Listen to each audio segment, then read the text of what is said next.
علیہ وسلم نے فرمایا، ترمذی کی روایت ہے، لازماً میری امت پر وہ حالات آ کر رہیں گے جو بنی اسرائیل پر آئے تھے، بالکل اسی طرح جیسے ایک جوتا دوسرے جوتے کے بالکل مشابہ ہوتا ہے، برابر ہوتا ہے۔ تو آج اگر ہم اپنا جائزہ لیں، جیسے ڈاکٹر صاحب نے بھی ارشاد فرمایا، آپ نے بھی توجہ دلائی، آج ہمارا عالم کیا ہے؟ دعویٰ ہے کہ مسلمان ہیں، ٹھیک، اور ہم نمازیں ضائع کر کے بھی مسلمان ہیں، ہم زکوٰۃ میں ڈنڈی مار کر بھی مسلمان ہیں، ہم روزوں کو جان بوجھ کر چھوڑ کر بھی مسلمان ہیں، ہم حج جو کہ فرض ہو، صاحب استطاعت کی بات ہو رہا ہوں، وہ ضائع کیے بغیر بھی مسلمان ہیں، ہم سود خوری کر کے اللہ اور اللہ کے رسول علیہ السلام سے جنگ کے مرتکب ہوں، ہم تب بھی مسلمان ہیں، ہم بے حیائی کو پروموٹ کر کے جو ہے وہ پھیلا کر اللہ کے غضب کو دعوت دیں، ہم پھر بھی مسلمان ہیں، ہم ملاوٹ کریں پھر بھی مسلمان ہیں۔ اور ہماری تمنا کیا ہے؟ آج ہم سے کوئی پوچھے کہ یہودی کہاں جائے گا، ہم فٹ کہتے ہیں کہ جہنم میں جائے گا، نصرانی کہاں جائے گا، ہم فوراً کہتے ہیں جہنم میں جائے گا، فلاں کافر کہاں جائے گا، وہ فوراً کہتے ہیں جہنم میں جائے گا، اور ہم کہاں جائیں گے؟ ہم جنت میں جائیں گے۔ Is it so simple؟ کیا جنت اللہ کی اس قدر آسان ہے؟ تو اللہ تعالیٰ پہلے ہمیں بھی فرما دے تمہاری تمناؤں سے کچھ نہیں ہوگا۔ یہ وشفل تھنکنگ جسے کہا جاتا ہے، ہمارے استاد ڈاکٹر صاحب یہ رحمۃ اللہ علیہ یہ لفظ استعمال کرتے تھے وشفل تھنکنگ کا، نہ ان کی وشفل تھنکنگ سے کچھ ہوگا، قرآن گویا کہ کہہ رہے ہیں، نہ تمہاری وشفل تھنکنگ سے کچھ ہوگا۔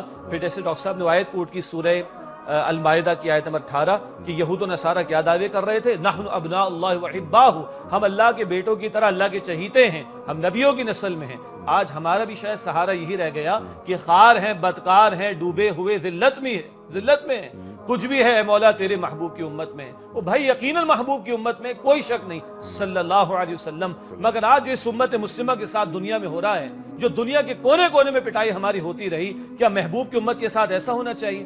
آخرت تو بعد کی بات ہے، دنیا میں ارزہ ترین خون اگر مسلمان کا ہے، 57 ممالک ہونے کے باوجود ہم کبھی عراق کے اندر کبھی افغانستان کے اندر کافروں کے سامنے کھڑے نہ ہو سکے، تو کیا یہ خیر امت قرار پانے کی مستحق نظر آتی ہے امت آج کے دور کے اندر؟ تو یہ جو آج ہماری وشفل تھنکنگ ہے، قرآن اس کا ذکر کر رہا ہے، نہ ان کی تمناؤں سے کچھ ہوگا، نہ تمہاری تمناؤں سے کچھ ہوگا۔ جب آپ گفتگو فرما رہے تھے تو بہت سادہ سی بات دل میں آئی تھی، آپ مجھے بتائیے انیس صاحب، 50,000 کی تنخواہ ہے میری، اگر کیا تمناؤں سے ملتی ہے مجھے؟ کبھی گھر بیٹھے کبھی مجھے ملتی؟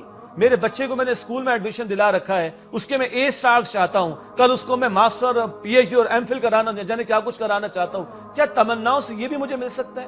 تمنا سے میرے بچے کو 100 روپے کی آئس کریم نہیں مل سکتی، تمنا سے مجھے اور آپ کو محض تمنا کرنے سے 50,000 کی تنخواہ نہیں مل سکتی۔ آپ اور میں ہم تمنا کر کے چاہیں کہ اللہ مل جائے، اللہ کے رسول مل جائیں، اور اللہ کی جنت مل جائے، اور آخرت کی ابد الآباد کی ہمیشہ کی زندگی کی کامیاب مل جائے، ہم کس خوش فہمی کے اندر مبتلا ہیں؟ تو قرآن اس مقام پر بے عملی، خوش فہمی، وشفل تھنکنگ کی نفی کر کے بندہ مومن کو ایک متحرک زندگی جو اعمال صالحہ والی ہو، یہ آگے ہم بات کریں گے، فقط اعمال کی بات نہیں کرتا قرآن، یہاں تو ایمان کے ساتھ اور صالحات کا ذکر اگلی آیت کے اندر آئے گا، ہم بات کریں گے الگ سے۔ تو بنیادی میسج، محض اپنے آپ کو تمناؤں تک محدود نہ رکھو۔ اور بہت اچھی بات آئی، کہاں لے کے جائیں گے؟ بخاری شریف کی حدیث، اللہ کے رسول مکرم علیہ السلام اپنے خاندان والوں کو جمع کر کے خطاب فرمائے، اے خاندان بنو عبد المطلب، اے خاندان بنو ہاشم، اپنے آپ کو جہنم کی آگ سے بچاؤ، کل میں تمہارے کسی کام آنے والا نہیں۔ اے صفیہ میری پھوپھی جان، اپنے آپ کو جہنم کی آگ سے بچائیے، میں کل آپ کے کسی کام آنے والا نہیں۔